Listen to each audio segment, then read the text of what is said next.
Hello everyone, are के study vision में आपका स्वागत है। तो देखिए 11th मैथ का जो पेपर है इसके मैं ऑब्जेक्ट आपको पहले भी बता चुका हूँ, ठीक है।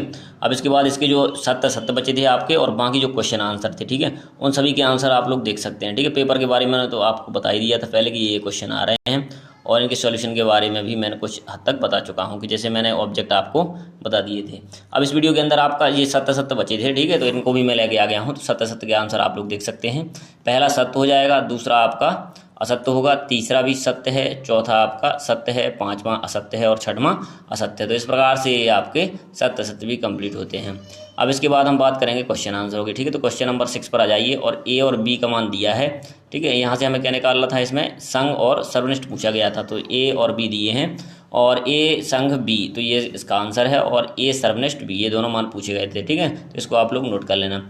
इसके बाद आगे बढ़ते हैं क्वेश्चन नंबर 7 पर। साइन 1080, ठीक है, 1080 दिया है। अब यहाँ पर हम इसको लिख सकते हैं 3 × 360 इस प्रकार से। अब ये फॉर्मूला होता है साइन n × 360 या साइन 360 के बराबर ये हो जाता है। n का कोई प्रभाव इसके ऊपर नहीं पड़ता, तो इसलिए साइन 360 आ गया। 360 को हम कितने भागों में तोड़ लेते हैं, 2 भागों में तोड़ लिया, 270 + 90। तो ये क्या हो जाता है, कॉस 90, यानी ये फॉर्मूला बन गया। तो माइनस कॉस 90 आ जाता है। कॉस 90 की वैल्यू कितनी होती है, 0, तो इसलिए इसका आंसर 0 आ गया। चलिए आगे बढ़ते हैं। इसके बाद क्वेश्चन नंबर 8 पर आ जाइए आप। तो क्वेश्चन नंबर 8 का आंसर देखेंगे, ये दिया है अथवा वाला क्वेश्चन है, ठीक है। इनकी तुलना कर लेंगे तो यहाँ से हमें x की वैल्यू और y की वैल्यू फाइंड करनी है, यानी ज्ञात करनी है, ठीक है। तो तुलना करते हैं, यहाँ से अपन देखेंगे तो ये वाला x वाला जो टर्म से ये पहला पूरा दिया है, तो इसकी तुलना किससे करते हैं, 6/5 से, क्योंकि ये पहला पहले के बराबर और दूसरा वाला ये पद दूसरे के बराबर हो जाएगा। तुलना कर ली तो 2x - 1 = 6/5। तो यहाँ से किसका मान मिल जाएगा हमें, ठीक है। इसको सरल करने पर इस प्रकार से x की वैल्यू मिल जाएगी, कितना आएगा, x बराबर है 33/10। इसके बाद दूसरे पद की तुलना करेंगे तो यहाँ से देखिए हमें किसका मान मिल जाएगा, y का मान मिल जाएगा। तो y की वैल्यू हो जाएगी 0, तो ये इसका आंसर हो गया। इसके बाद आइए क्वेश्चन नंबर 9 पर। देखिए अथवा का क्वेश्चन है, 1 - आयोटा की पावर 4 है, ठीक है, आई यानी आयोटा। तो इसको हम 2 पावर में डिवाइड कर लेते हैं, जैसे 2 में डिवाइड हमने कर लिया। इसके बाद हम यहाँ पर फॉर्मूला लगा लेते हैं a - b का होल स्क्वायर वाला, ठीक है। तो ये वाला फॉर्मूला a² + b² - 2ab, और ये वाली पावर सेम रखेंगे, ठीक है। इसके बाद इसको हम क्या करेंगे, आयोटा स्क्वायर का वैल्यू यहाँ से रख देंगे। आयोटा स्क्वायर कितना होता है, -1, तो 1 - 1 0 हो जाएगा। यहाँ पर बचेगा हमारे पास -2 आयोटा, और यहाँ पर पावर कितनी है, 2। अब -2 की पावर कितना होता है, 4, तो यहाँ से हम लिख लेंगे -2 की पावर 4 आ जाएगा, आयोटा स्क्वायर आ जाएगा। आयोटा स्क्वायर की वैल्यू -1 होती है, इसका 4 - 1 गुणा करेंगे तो कितना आएगा, -4 आ जाएगा। इसके बाद आगे बढ़ते हैं क्वेश्चन नंबर 10 पर आ जाइए, ठीक है। 25p3 इसका वैल्यू हमें ज्ञात करना था। तो क्रमचय का क्वेश्चन है, ठीक है। यहाँ पर फॉर्मूला लगा लेंगे। देखिए n इसका फॉर्मूला होता है फैक्टोरियल n/n - r, तो इस प्रकार से फॉर्मूला लगा लिया। इसको आप सॉल्व करेंगे तो इस प्रकार से आपका 13,800 ये आंसर आ जाएगा, ठीक है। इजी प्रश्न है, कोई ज़्यादा कुछ करने की जरूरत नहीं है उसमें। इसके बाद आइए क्वेश्चन नंबर 11 के अंदर, ठीक है। ए और बी क्रॉस दिया है, ए क्रॉस बी दिया है, हमसे पूछा है ए कितना है और बी कितना है। तो यहाँ पर देखिए ए दिया है, यहाँ जो पहले जो पद दिए हैं वो किसके होंगे, ए वाले के, और दूसरे जो वाई की जगह पे दिए गए हैं इनको बोलते हैं अपन, ये जो वाई की जगह पे दिए जाते हैं सेकंड मान, ये होते हैं बी के मान, ठीक है इसमें।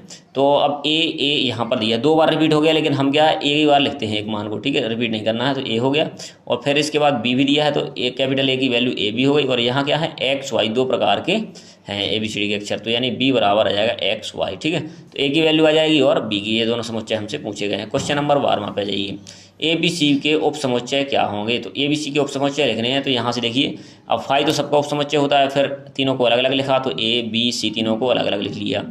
इसके बाद यहाँ से देखिए फिर 2-2 के जोड़े में, अभी सिंगल लिखे थे तीनों, अब लिखेंगे 2-2 के जोड़े में, तो AB BC और AC या फिर CA भी हम लिख सकते हैं। इसके बाद फिर लिखेंगे 3-3 के जोड़े, तो 3 का जोड़ा एक बार आएगा। कुल मिलाकर कितने उप समुच्चय बनेंगे आपके, 8 बनेंगे, ठीक है, क्योंकि इसका फॉर्मूला होता है 2 की पावर 3 यानी 8। इस प्रकार से कुल समुच्चय भी हम पता कर सकते हैं, ठीक है। अब आगे जाइए क्वेश्चन नंबर 13 पर। कुल संख्या इसमें पूछी थी कितने अक्षर बन सकते हैं, ठीक है। रोज था, एक 4 अक्षर थे उसमें, ROSE।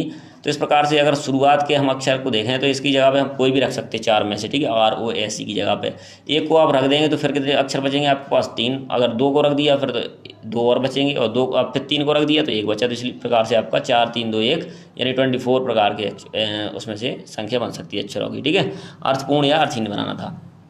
इसके बाद ये क्वेश्चन नंबर 14 के अंदर यानी 14 के अंदर, तो RX + 5 और ये वाला जो प्रारंभिक मान होता है ये प्रांत को रिप्रेजेंट करता है, दूसरा वाला परिसर को। अब x की वैल्यू कितनी है इसमें हम पुट करेंगे बारी बारी से इन दोनों के अंदर, ठीक है।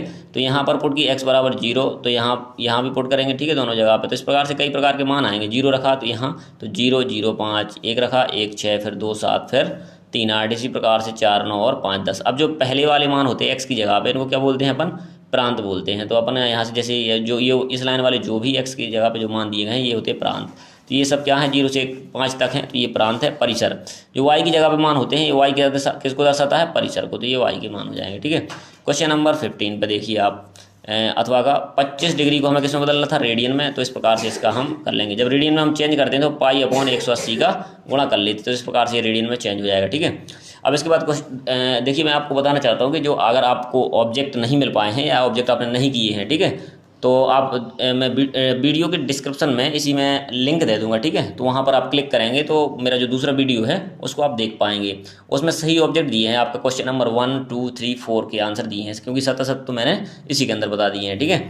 तो आप लोग वहाँ से भी देख सकते हैं, और टेलीग्राम चैनल को जरूर ज्वाइन कर लें, क्योंकि वहाँ पर इसकी PDF भी प्रोवाइड की जा सकती है, ठीक है। क्वेश्चन नंबर 15 हो गया। अब इसके बाद क्वेश्चन नंबर 16 पे जाइए।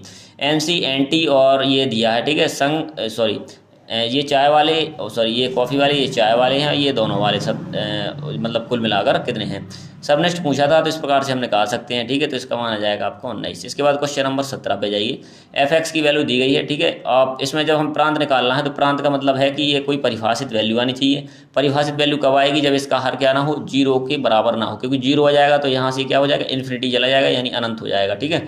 तो इस प्रकार से यानी इसकी हर की वैल्यू नॉट इक्वल 0। तो इसी प्रकार से x की 2 वैल्यू आएंगी, 4 और 1। इसका मतलब प्रांत में सब कुछ शामिल है। r का मतलब होता है रियल नंबर, ठीक है, उसमें से, लेकिन 4 और 1 शामिल नहीं है, इसलिए अपन लिखते हैं r-4 1, उसमें से 4 1 को घटा दिया। इसके बाद आ जाइए क्वेश्चन नंबर 18 के अंदर। ये दिया है cos π/4 + x + cos π/4 - x, ये LHS है आपका, ठीक है। इसके बाद हम फॉर्मूला लगाते हैं cos a + b + cos a - b का फॉर्मूला लगता है, तो ये होता है 2 cos a × cos b, ठीक है। तो यहाँ से अब a की जगह पे π/4 है और b की जगह पे अपना x दिया है, ठीक है। तो यहाँ पे cos π/4 की जगह पे अपन क्या लिख सकते हैं, इसकी वैल्यू होती है 1/√2, और cos x को वैसे ही रखेंगे 2 और √2, 2 को क्या लिख सकते हैं, √2 × √2, यानी √2 से एक √2 क्या हो जाएगा इसका कैंसिल, तो आंसर आ जाएगा √2 × cos x जाएगा, ठीक है। 2 में भाग करेंगे √2 का। इसके बाद क्वेश्चन नंबर 19 पर z बराबर -2 + 4 आयोटा। अब इसका गुणात्मक प्रतिलोम पूछा है, यानी z इनवर्स की वैल्यू पूछ रहा है। तो इस प्रकार से इसको व्युत्क्रम ले लेते हैं या उल्टा कर देते हैं, फिर इसका परिमेयकरण कर लेते हैं अपन, ठीक है। तो यहाँ पर अपन ने क्या किया, परिमेयकरण कर लेते हैं। परिमेयकरण के बाद आप लोग देखें, इसमें हमेशा एक फॉर्मूला लगता है a² - b² का, तो वो फॉर्मूला लगा के आप इसको सरल कर सकते हैं, ठीक है। तो इस प्रकार से आपका ये a + आयोटा b के फॉर्म में आ जाएगा, या फिर हम कहें कि z इनवर्स की वैल्यू आ जाएगी। क्वेश्चन नंबर 20 में देखिए 3x - 2 और > x + 1/4 - 1 ये दिया है। यहाँ से हमें असमीका को सरल करके पक्षांतर करके x की वैल्यू निकालनी थी, तो x > 1 आ जाता है। इसको संख्या रेखा पे बनाते हैं। > का मतलब है कि इसका मान 1 से अनंत तक आएगा, और इक्वल लगा है यहाँ पर, ठीक है, बराबर वाला साइन है लाइन का मतलब, तो इसलिए यहाँ पर बड़ा ब्रैकेट आएगा, इसका ध्यान रखना। अनंत पर हमेशा छोटा ब्रैकेट आता है, ठीक है। आगे बढ़ जाएंगे। इसके बाद क्वेश्चन नंबर 21, an की वैल्यू दी गई है, इसलिए हमसे पूछा है 4 पद 1 2 3 4, तो इसमें हमने n की वैल्यू 1 2 3 4 रख दी है। इस प्रकार से प्रथम 4 पदों को हम ज्ञात कर सकते हैं। अगला fx = 2x - 5 दिया है, एक बार 0 रखना है, एक बार -3 रखना है। तो इस प्रकार से 2 वैल्यू आ जाएंगी। पहले का 0 रखने पर -5 आएगा, और अगर हमने रखा है इसमें -3, तो आपकी जो वैल्यू आएगी इसकी -11 आएगी। क्वेश्चन नंबर 23 पर आ जाइए। 4x + इस प्रकार से दिया है। दोनों पक्षों की क्या कर लेते, तुलना। तो यहाँ से पहले x का मान मिलाता है हमें, ठीक है, x का मान मिल गया। इसके बाद दूसरे पद की जब तुलना करते हैं तो यहाँ से हम इसमें x की वैल्यू पुट करते हैं, ठीक है, यहाँ से 3/4, तो यहाँ से हमें y की वैल्यू मिल जाती है। तो इस प्रकार से ये आपका 23वां क्वेश्चन भी कंप्लीट हो गया, ठीक है। तो इसी प्रकार के अन्य जो सब्जेक्ट के पेपर हैं वो प्राप्त करने के लिए हमारे चैनल को सब्सक्राइब कर लें और बने रहें RK स्टडी विजन के साथ। और यदि आपने ऑब्जेक्ट वाला वीडियो नहीं देखा है तो आपको डिस्क्रिप्शन बॉक्स के अंदर लिंक मिल जाएगी, तो वहाँ से आप इसको उस पर क्लिक करेंगे तो आप वीडियो को आसानी से देख पाएंगे। चलिए, थैंक यू, मिलते हैं अगले वीडियो के अंदर। इस प्रकार से आपका 11th का पूरा पेपर कंप्लीट हो चुका है।